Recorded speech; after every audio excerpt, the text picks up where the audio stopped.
America के बीच दूसरे दौर की बातचीत 17 फरवरी को हो सकती है। दूसरे राउंड की मीटिंग अगर नाकाम हुई तो समझ लीजिए कि इस बार इजराइल मौके का पूरा फायदा उठाने की कोशिश करेगा।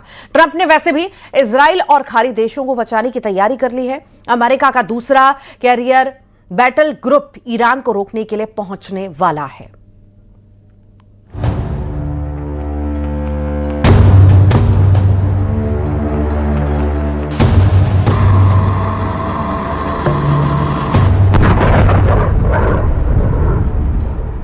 क्या 17 फरवरी को अमेरिका और ईरान की मीटिंग फेल होगी? क्या 18 फरवरी को शुरू होगा ईरान और अमेरिका का युद्ध?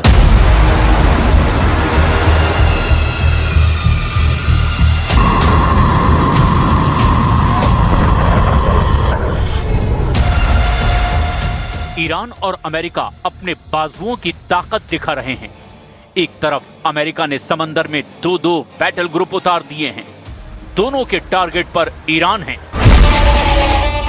तो दूसरी तरफ ईरान में सर्वोच्च नेता अली खामनेई के इशारे पर लाखों करोड़ों लोग अमेरिका को टक्कर देने के लिए तैयार हैं।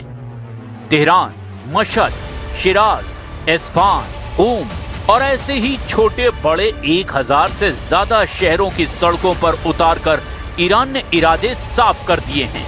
इस बार ईरान इजराइल को नहीं बख्शेगा, साथ ही अमेरिका के अड्डों को भी जर्रा कर दिया जाएगा। ट्रंप अगर गुस्से में हैं, तो ईरान ने भी बता दिया है कि ईंट का जवाब चट्टान से दिया जाएगा।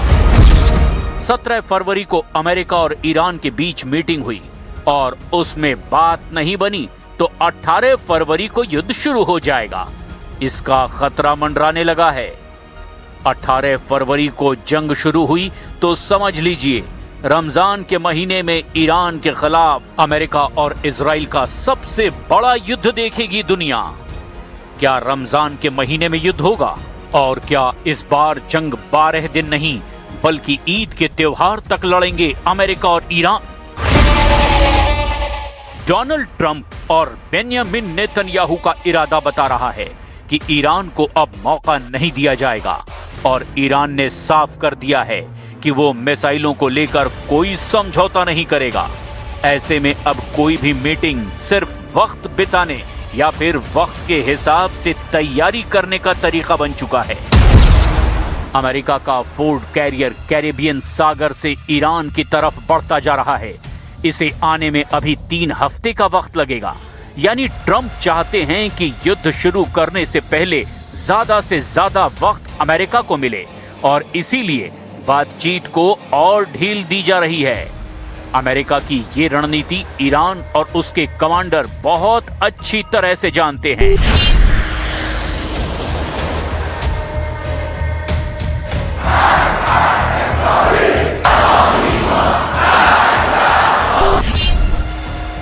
इसीलिए ईरान के सर्वोच्च नेता अली खामनेई कह चुके हैं कि इस बार जंग हुई तो क्षेत्रीय युद्ध होगा।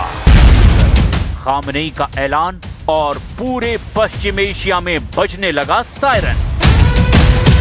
यूएई के चकाचौंध वाले शहर दुबई में सायरन, कतर की राजधानी दोहा में सायरन, पश्चिम एशिया में अमेरिका के सबसे बड़े बेस अल उदैद पर बजा सायरन, ओमान हुआ अलर्ट, बहरीन में अमेरिकी नौसेना के अड्डों पर बजा सायरन, ईरान में भी कुछ तो होने वाला है, राजधानी बगदाद के ग्रीन जोन में बजा सायरन, कुवैत में अमेरिका के 3 अड्डों पर कोहराम, जॉर्डन में अर्जाक मिलिट्री बेस पर बजा सायरन, अलर्ट हुआ सऊदी अरब, रियाद से लेकर अमेरिकी अड्डे वाले प्रिंस सुल्तान एयरबेस पर बजा सायरन।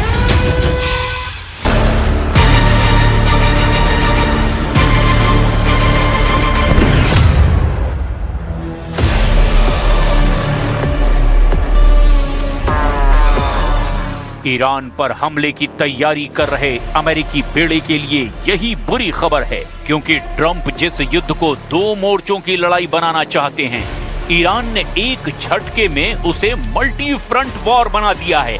ईरान का एजेंडा बिल्कुल साफ है, युद्ध हुआ तो अमेरिका की नौसेना पर वार नहीं करेंगे, पूरे खाड़ी में अमेरिका के अड्डों पर मिसाइल हमले किए जाएंगे। यानी ये रीजनल वॉर होगी, या यूं कहें कि ये होगा एक क्षेत्रीय युद्ध। यूएई, कतर, सऊदी अरब, इराक, कुवैत, जॉर्डन, बहरीन और ओमान में अमेरिकी अड्डों पर होंगे बड़े हमले। इसका ऐलान ईरान ने कर दिया है।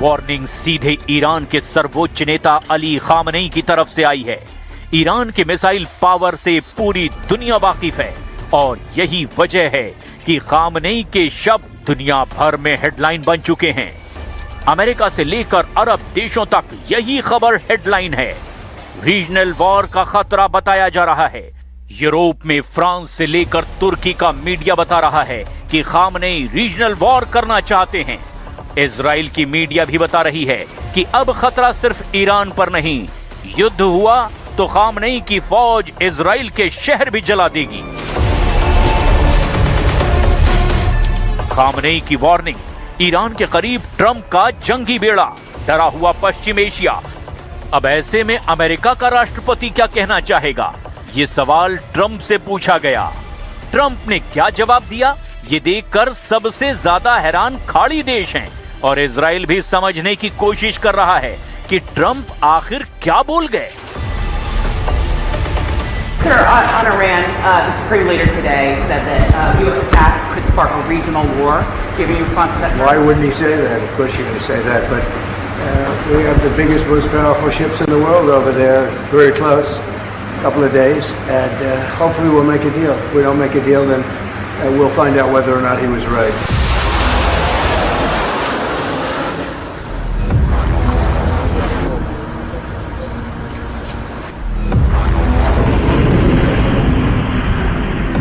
ईरान से टकराने के लिए जब अमेरिका के जंगी जहाज आगे बढ़ रहे हैं, तब ट्रंप का आत्मविश्वास थोड़ा सा डगमगाया हुआ भी नजर आ रहा है। खामनेई की वार्निंग सीधे ट्रंप को नहीं, बल्कि पश्चिम एशिया में उन देशों को है जिनकी जमीन पर अमेरिकी अड्डे दशकों से मौजूद हैं। सवाल ऐसे में यह है कि क्या ट्रंप भूल गए कि पश्चिम एशिया में अमेरिका के 60 मिलिट्री अड्डे हैं। इन अड्डों पर अमेरिका के 40,000 से ज्यादा सैनिक तैनात हैं। यहां अमेरिका के विमान भी हैं, रडार और मिसाइल सिस्टम भी हैं। पश्चिम एशिया के आसपास नेवी के जहाज हैं और उनमें सवार 15,000 सैनिक भी हैं।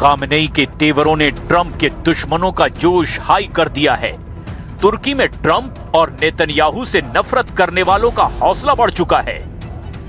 इस्तांबुल में अमेरिका के वाणिज्य दूतावास के बाहर ये प्रदर्शन देखिए और समझिए कि अगर ये जंग क्षेत्रीय युद्ध में तब्दील हुई तो अमेरिका और इजराइल के खिलाफ सिर्फ ईरान मोर्चा नहीं बनेगा, बल्कि तुर्की के राष्ट्रपति रेजिब तैयब एर्दोआन कह चुके हैं कि वो ईरान पर हमला बर्दाश्त नहीं करेंगे।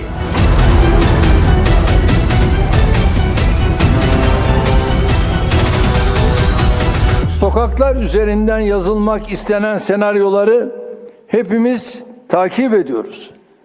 Diyaloğu ve diplomasiyi önceleyen ince bir siyasetle İranlı kardeşlerimiz tuzaklarla dolu bu dönemi inşallah geride bırakacaklarına inanıyoruz. Biz barışı ve istikrarı merkeze alan dış politikamızla bölgemizi belirsizliğe sürükleme riski olan her türlü girişimin karşısında durmayı sürdüreceğiz. इसमें कोई शक नहीं कि अगर Iran और America का युद्ध शुरू होता है तो उसमें इजराइल भी जलेगा। ये वार्निंग ईरान के कमांडर बार बार दे रहे हैं। ऐसे में आसपास लेबनान और यमन भी नए फ्रंट बन जाएंगे। तब ट्रंप क्या करेंगे? खाड़ी देशों में अपनी सेना और मिलिट्री अड्डों को बचाएंगे या फिर यमन और लेबनान के खिलाफ मोर्चा खोलकर इजराइल की हिफाजत में जुट जाएंगे?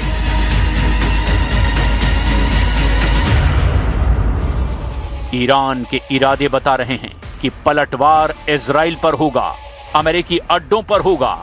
2025 में जो मिसाइल दुनिया तेल अवीव और हाइफा पर गिरते हुए देख रही थी, वो अब खाड़ी देशों पर तानी जा चुकी हैं। ईरान के पास 8 देशों की लिस्ट बिल्कुल तैयार है। Qatar, UAE, Saudi Arabia, Jordan, Iraq, Oman, Kuwait, Bahrain, हर अड्डे को जलाने के लिए बेकरार है ईरान। ईरान के कमांडर अब वो करने जा रहे हैं जिसके बारे में ट्रंप और नेतन्याहू ने कभी सोचा भी नहीं था। दुनिया का सबसे ताकतवर देश, जिसका जंगी बेड़ा चाहे कितना भी बड़ा क्यों ना हो, वो घुटने जरूर टेकेगा। इसका वादा खामनेई ईरान से कर चुके हैं।